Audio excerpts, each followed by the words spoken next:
Hadis Nabi Shallallahu Alaihi Wasallam, di dalam riwayat tersebut dikatakan, saat aku Isra wal Mi'raj, aku diperlihatkan neraka dan paling banyak istri-istri yang berada di dalam neraka. Nah lo, istri siapa tuh? Insya Allah bukan istri kita, insya Allah, amin ya rabbal. Mudah-mudahan ya ibu-ibu di sini, ibu-ibu yang salehah semua, istri yang taat sama suami, istri yang taat sama Allah, sama Nabi Muhammad sallallahu alaihi. Saya pengen ngizinin suami saya nikah lagi, tapi sakitnya Bib, ya Allah Bib, saya nggak bisa dimadu Bib. Kalau gitu digula. Nih Iman kayaknya lagi cari ancang-ancang nih Iman nih. Ini kayaknya pelaminan pertama 3 bulan, pelaminan kedua. Kenapa sih yang setiap perempuan ini nggak terima kalau suaminya nikah lagi? Kenapa? Karena jaminannya surga.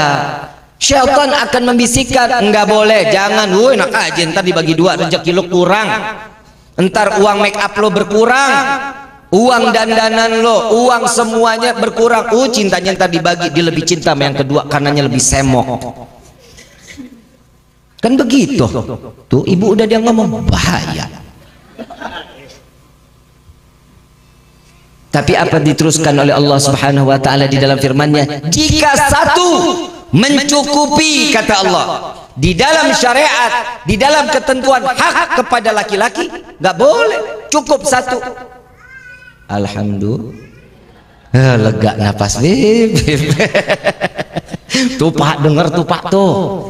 Nah sekarang saya juga mau ngasih juga amanah buat ibu-ibu. Kenapa saya banyak nasehatin perempuan? Karena demi Allah, demi Rasulullah, perempuan zaman sekarang yang namanya istri sama suami berani banget.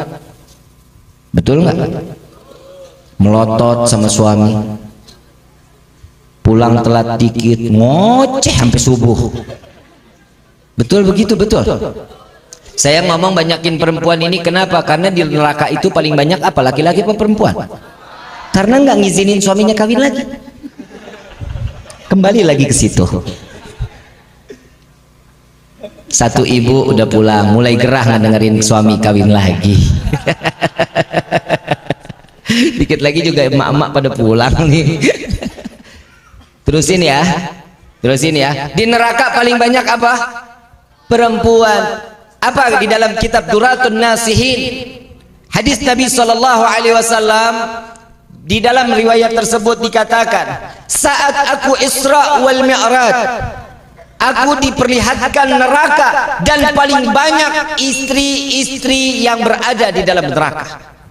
Nah lo, istri siapa tuh? Insya Allah bukan istri kita, insya Allah, amin ya rabbal. Mudah-mudahan ya ibu-ibu di sini, ibu-ibu yang salehah semua, istri yang taat sama suami, istri yang taat sama Allah, sama Nabi Muhammad sallallahu alaihi wasallam. Yang pertama Siti Fatimah. Kenal Siti Fatimah? Putri tercinta Nabi Muhammad sallallahu alaihi wasallam.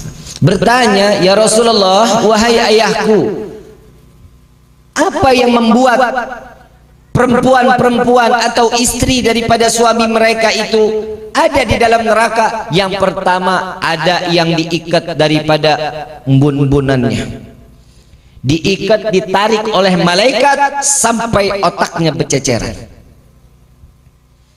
Dan yang kedua, ada yang terikat daripada payudaranya, ada pula yang memakan daripada jasadnya sendiri, ada yang membongkar isi perutnya, makan usus-ususnya, dan ada juga kalajengking, ada juga yang namanya kelabang masuk daripada kemaluannya sehingga keluar dari duburnya, hancur isi daripada perutnya. Dengar nggak tuh? Serem nggak Bu? Ini bukan dongeng ya, bukan dongeng, tapi ini kenyataan alal haq yang diceritakan oleh baginda Nabi Muhammad sallallahu alaihi wasallam. Siti Fatimah mendengarnya nutup kuping. Siti Fatimah menutup kupingnya sambil menggelengkan kepalanya, gak sanggup dengarnya, khawatir dirinya yang akan mendapatkan siksaan tersebut. Sedangkan Siti Fatimah Al-Batul Az-Zahra yang tersucikan dan yang teraman daripada siksa api neraka masih menangis mendengar suara perempuan seperti itu. Sampai saat itu Siti Fatimah bertanya lagi, ya Rasulullah, tidak tahan aku mendengar daripada ceritamu ini. Aku ingin mendengar apa dosa daripada istri tersebut yang mereka ditarik daripada rambutnya sampai ke ubun-ubunnya, sampai tercecer otaknya, mereka yang sampai mati tidak menutup auratnya. Dan yang kedua, yang menggantungkan daripada payudaranya, mereka yang mengumbar jasad atau badannya untuk dilihat daripada laki-laki yang bukan mahramnya. Yang ketiga, mereka yang memakan daripada daging-daging jasad sendiri karena mereka adalah seorang wanita yang demen berhias untuk dipandang untuk orang lain, bukan untuk menyenangkan suaminya. Yang keempat, kata Nabi, kemaluannya dimasukkan daripada kalajengking dan daripada binatang-binatang yang sangat beracun masuk ke daripada alat kelaminnya, keluar sampai duburnya sehingga digerogoti daripada isi perutnya. Mereka yang tidak menjaga kemaluannya. Yang kelima, mereka yang membuka daripada isi perutnya, memakan makanannya daripada isi perutnya sendiri. Mereka yang menceritakan kejelekan suaminya. Ini kira-kira sayang enggak menuduh, tidak berprasangka pun tidak. Insya Allah mudah-mudahan wanita yang berada di desa ini Allah selamatkan dari siksa tersebut. Saya nggak perlu ibu jawab, perempuan jawab, tapi renung sendiri. Dari sekian banyak yang diceritakan, ada nggak salah satunya yang saya tidak jaga daripada kehormatan suami saya?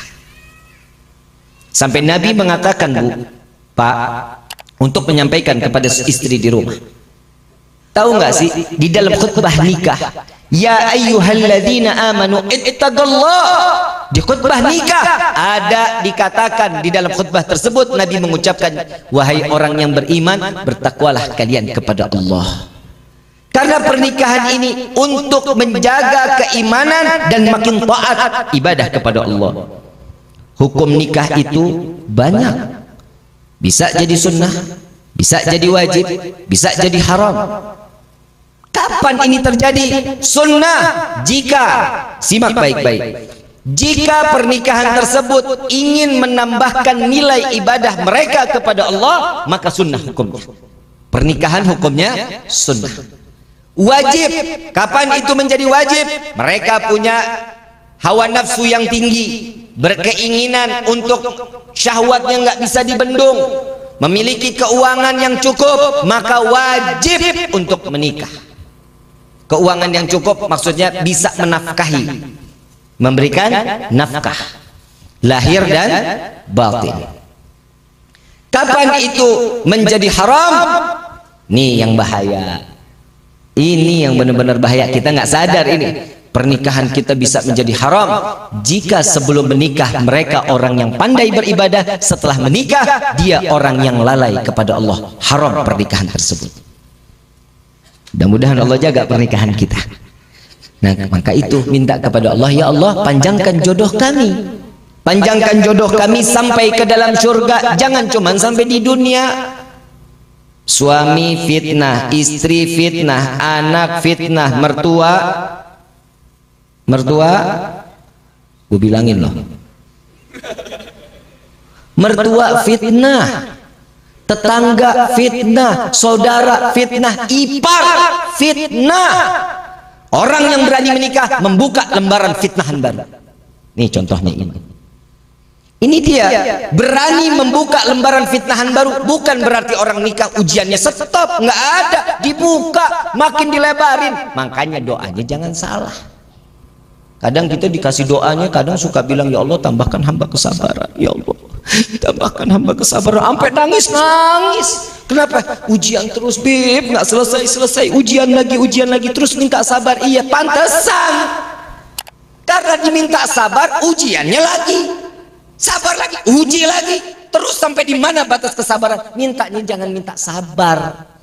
Mintanya apa? Ya Allah, selesaikan permasalahanku selama di dunia sampai di akhirat. Itu doanya. Ini doanya, ya Allah minta sabar, besok diuji lagi, nggak kelar ya Allah. Ya doanya salah. Ya minimalnya doanya Rabbana atina fid dunya wa fil akhirati. Kan minta kebaikan, minta diselamatin. Itu doa yang mustajab.